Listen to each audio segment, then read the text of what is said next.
Hi vlog, hi guys! The Estudyante Trader po nagbabalik sa video naman po na ito. May bago na naman tayong content. No, dito ko nga pinifilm niya sa ating bagong phone, iPhone 16 Pro. But anyway, syempre gamitin natin sa makabuluhang bagay. At yun nga, sa video naman na ito, ano ba yung content natin? Ano yung aking personal na opinion?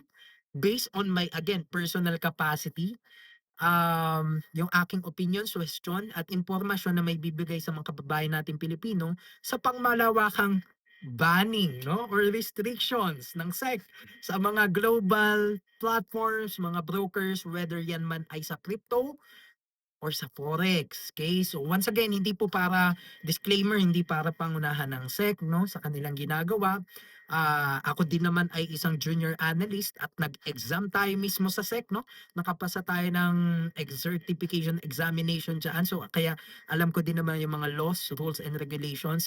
Kaya lamang tayo ay goal natin magbigay ng syempre no as a market participant in both local and global market, ano yung aking masasabi syempre no, kailangan medyo mag-voice out din tayo 'di ba para may awareness din and information yung mga kababayan nating Pilipino sa development ng finance and investments dito sa Pilipinas no, even the laws, rules and regulations here no. Kaya once again kaya nga tinakbang ko, wala akong nire-represent na brand. Ang sinasabi ko lang, ang gusto ko is maipahayag yung aking mga opinion, suggestion patungkol dito sa bagay na ito. Okay? Kaya naman bago tayo magsimula, alam ko medyo mahaba ng intro, gumagawa tayo ng mga contents about finance, trading, investments, economics, no?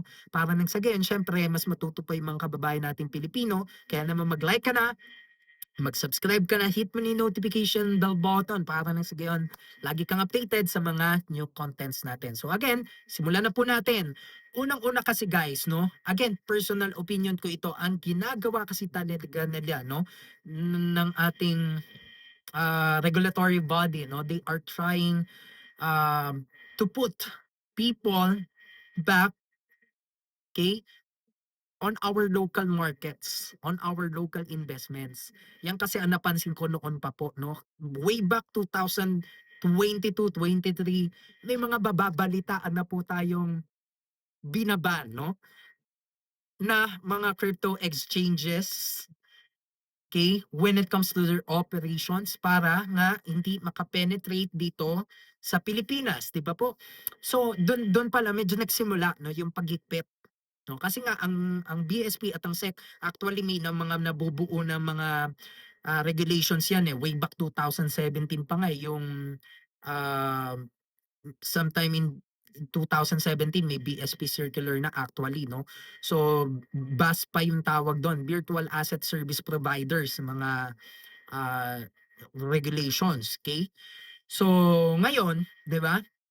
2025 nagkaroon ng crypto asset service providers no, on crypto side muna tayo, 'di ba?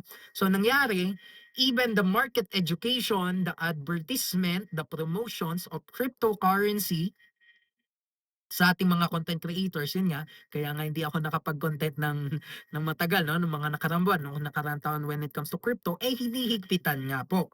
Okay, yun yung aking napapansin dyan noon pa na obserba natin na hinihigpitan yung crypto at forex, no? Even the education and definitely yun nga yung mga exchanges, brokers, platforms sa kanilang operations kasi global offshore platform sila, syempre. So nangyari, hinihigpitan.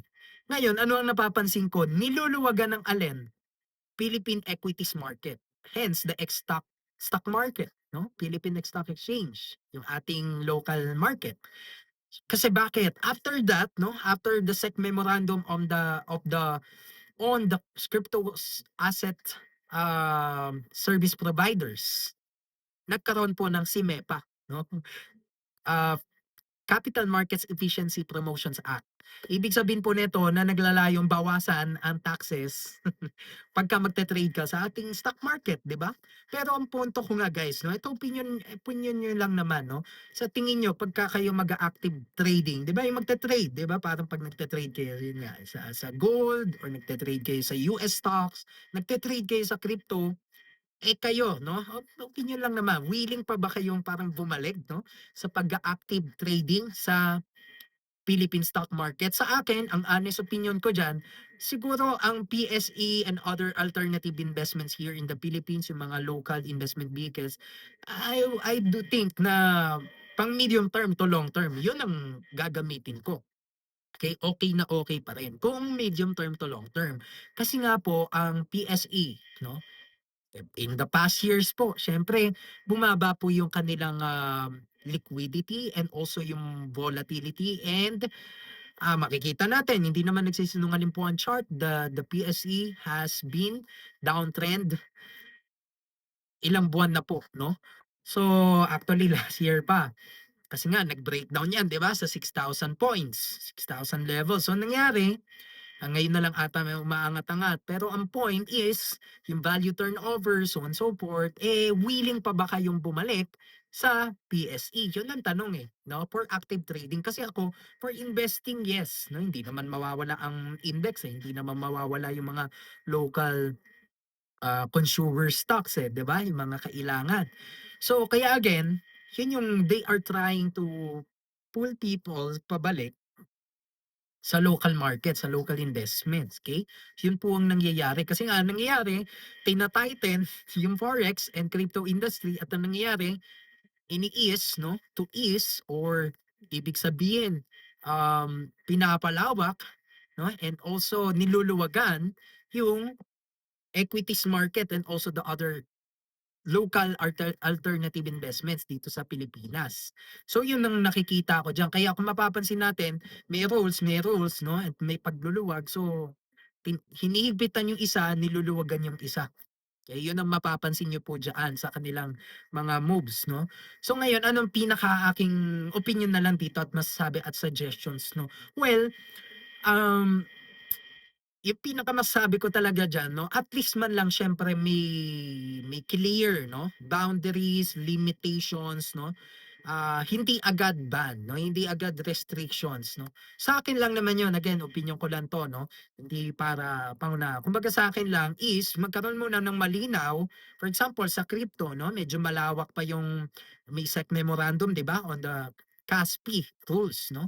So, medyo malawak and also sa foreign exchange wala pang regulations 'no, ang mga pinapayagan lang is mostly mga banks 'no, mga financial institutions, remittance centers, and also yung mga iba pang, foreign exchange institutions. Ngayon, para sa akin 'no, kailangan siyempre magkaroon ng mas malinaw na rules, regulations, mga policies implies to those offshore platforms para siyempre mas malinaw, yun nga mas klaro, mas fair as well, 'di ba? Mas patas. So kasi, kapagka siyempre full ban, para sa akin lang, parang hindi gano'n ka-healthy ang competition or hindi makapili ang mga tao kung ano yung mga financial products or services na kanilang mga ite-trade 'no. Yun lang naman yung aking parang masasabi doon. Ngayon, ang pinaka-point na lang dito siyempre dahil may batas tayo sa Securities Regulations Code na siyempre umiiral ngayon, yun nga yung mga in-exam natin sa SEC 'no.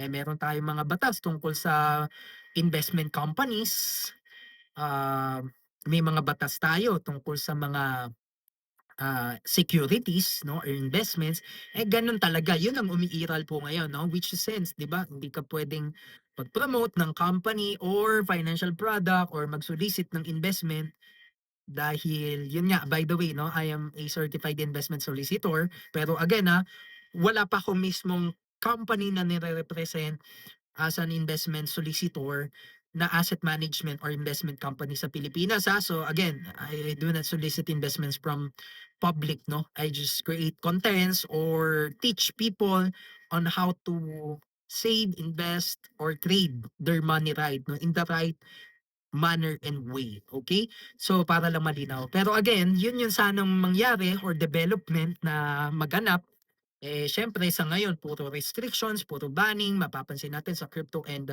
forex space, sa mga platforms, and even again yung pagko-content, educational side, sana po mas maging malinaw na at mas maging mas mapag-usapan at mas maayos pa 'no, through healthy discussion. So kaya once again, yun yung masasabi natin diyan. Kayo guys, ano po bang masasabi niyo dito sa development ng financial trading dito sa Pilipinas. So yun lamang po, the Estudyante Trader here.